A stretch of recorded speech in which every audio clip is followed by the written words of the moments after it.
रामायण का प्रसंग आता है कि जब भगवान राम लक्ष्मण सीता जी की खोज में वन में जा रहे थे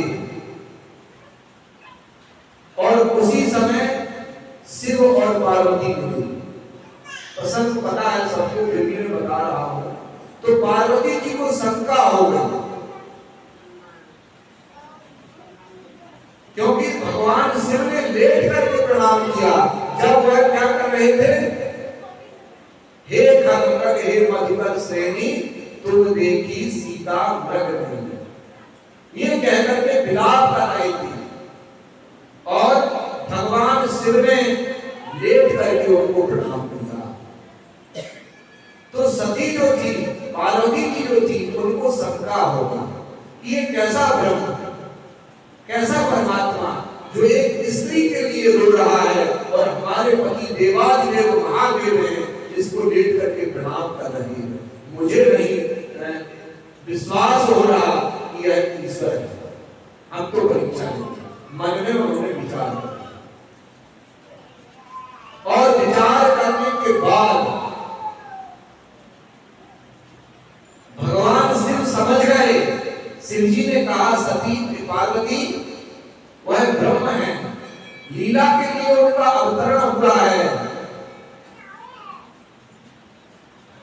और जीवन में बताऊं 3 लोगों पे कभी शंका नहीं करनी चाहिए। पहला माता पिता,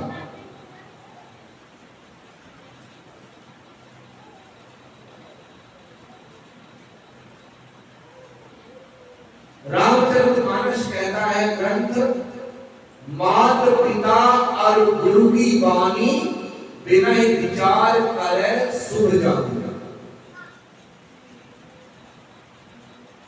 माता पिता और गुरु, इनका जो वचन है उस पर व्यक्ति को विचार नहीं करना चाहिए, हमारे और आपके लिए शुभ ही होगा, ऐसा शास्त्र का प्रमाण है। अब प्रश्न आता है कि माता पिता,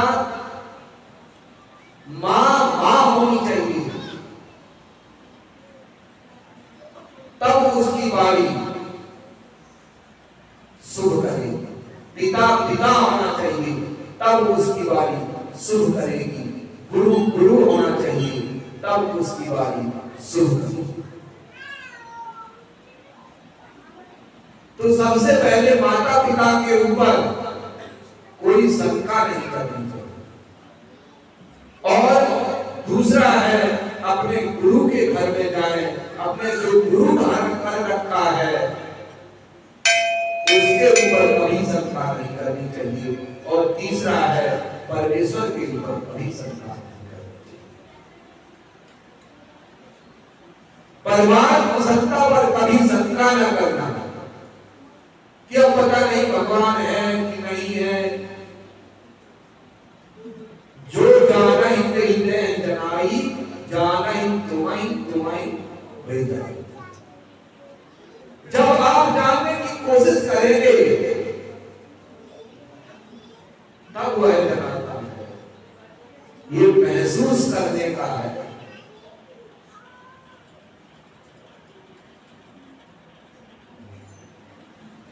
तीन लोगों पे कभी शंका नहीं करनी चाहिए और भगवान राम शिव का गुरु है। आज पार्वती के ऊपर शंका कर रहे हैं तो शिव जी कहते हैं कि पार्वती जी यदि आप जा रही हैं परीक्षा लेने के लिए उचित नहीं होगा, फिर भी नहीं मानती है तो भगवान ध्यान में चले जाते हैं और कहते हैं कि अब वही है वही जो राम रच राखा गोबर तरक बढ़ावे साथ। जब हमारे हाथ में ना हो, कोई बात हमारे बस में ना हो, तब हमें अपने गुरु पर छोड़ना चाहिए, अपने परमात्मा पर, अपने इष्ट पर छोड़ देना चाहिए कि अब हुए हैं जो राम रच राखा गोबर तरक बढ़ावे साथ। मेरा इतना प्रयास था, मैंने प्रयास कर लिया, जो मेरा पुरुषार्थ था मैंने पुरुषार्थ भी कर लिया, अब हे परमात्मा तुम्हें सौंपता हूं, तत्क्षण आपको करुणा मिले। और जब मां पार्वती जाती हैं तो ब्रह्म है। इन्होंने सबसे पहले सीता का स्वरूप बनाया, सीता के वेश में आ गई, ये सीता को ढूंढ रहे हैं, एक अनुरग हे मधुकर श्रेणी तुम देखी सीता व्रतनैनी, ऐसा कहकर के ये बदलताओं से पूछ रहे हैं, तो यदि मैं सीता का स्वरूप बना लूंगी तो शायद मेरे को सीता समझ जाए। और ऐसा कहकर के पार्वती ने स्वरूप धारण कर लिया, लेकिन ब्रह्म तो ब्रह्म था। ईश्वर परमात्मा जैसे सामने आए तो शंभु के शिव के सहित उनका नाम लिया कि कहां मां अकेली घूम रही है। समाधान हो गया, नहीं मैंने गलती कर दी। अब देखिए, गलती करना व्यक्ति का स्वभाव है, लेकिन उस गलती को आप ना माने तो यह सीध नहीं। उसी की मैं चर्चा कर रहा हूं। गलती हो गई थी, कोई बात नहीं, जब वापस आई तो भगवान शिव ने उनसे कहा कि पार्वती आप गई थी तो आपकी शंका समाधान हुई, झूठ बोल दिया। कछु न परीक्षा लीन गोसाई, कछु न परीक्षा लीन गोसाई, करहु प्रणाम तुम्हारे ही नाई। मैंने कोई परीक्षा नहीं लिया, जाते ही जैसे आपने प्रणाम किया था वैसे ही मैंने प्रणाम किया। भूल को स्वीकारना सीध है, और भूल हुई है हम उसे अस्वीकार करें तो इसका परिणाम क्या होगा वह मैं बताने की कोशिश करता हूं। कछु न परीक्षा लीन गोसाई, करम प्रणाम तुम्हारी नहीं। अब किससे कह रही है? शिव से कह रही है, जो जगतपति जगत पिता है। और अगर सामाजिक देखा जाए तो स्वयं के पति तो है, पति से झूठ बोलना,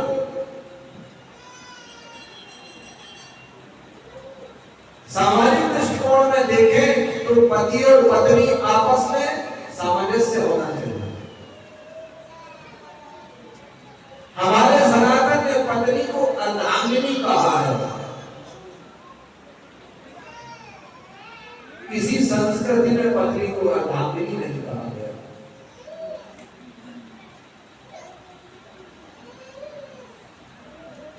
शरीर का आधा अंग कहा गया है, वामांगी कहा गया है, वामांग बैठने वाली कहा गया है। और हर पूजा पाठ कर्म में हमेशा पत्नी को वामांग ही बिठाया जाता है। क्यों? क्योंकि जो मानव शरीर की रचना है उसके शरीर के अनुसार बाईं तरफ मनुष्य का हृदय होता है और पत्नी व्यक्ति का हृदय है, दिल है। इसीलिए बाबा को बैठाया है। आप क्रोध में हो, हम क्रोध में हो,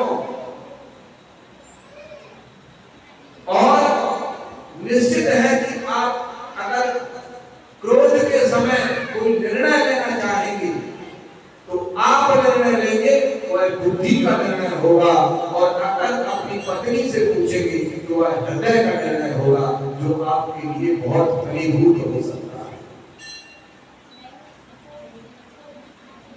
क्योंकि जब आदमी विषाक्त होगा, क्रोध में होगा, तो व्यक्ति कहता है कि भाई एक बार दिल से सोच करके तुझे, अभी तक तू बुद्धि से सोच रहा था।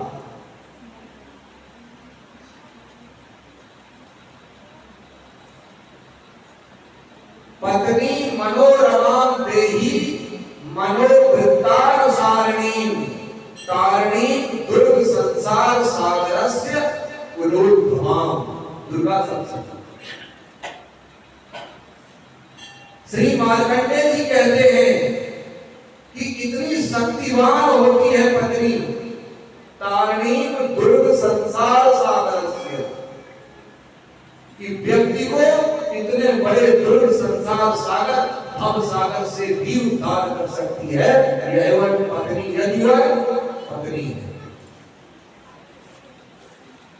तो उन्होंने वहां झूठ बोल दिया, करो प्रणाम तुम्हारी नाई, तब शंकर देखे उधर ध्यान, तब शंकर देखे उधर ध्यान, सती जो कीन चरित सब जाना, सती जो कीन चरित सब जाना।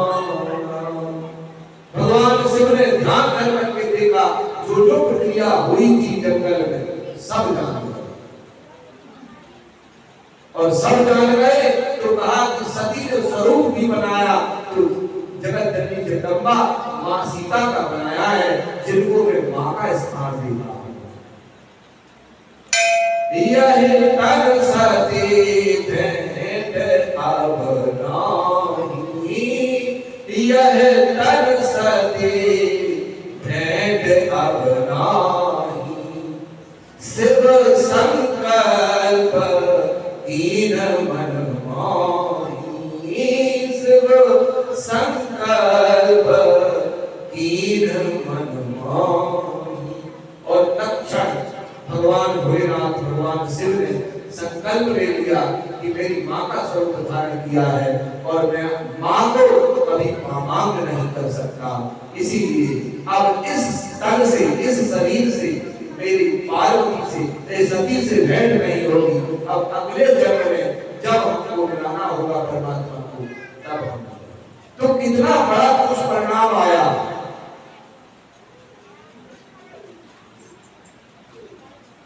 इसीलिए मां अहिल्या को पंच कन्याओं में गिना जाता है। भूल को सहजता से स्वीकार किया। ऋषि गौतम कमंडल में जल लेकर के श्राप देने के लिए तैयार हो गए, कोई आर्गुमेंट नहीं, हाथ जोड़ करके खड़ी कि महाराज भूल हो गई, जो आप चाहते हो, जैसा मेरे लिए उचित हो वही करिए, कोई आर्गुमेंट। तो यह व्यक्ति का सील है,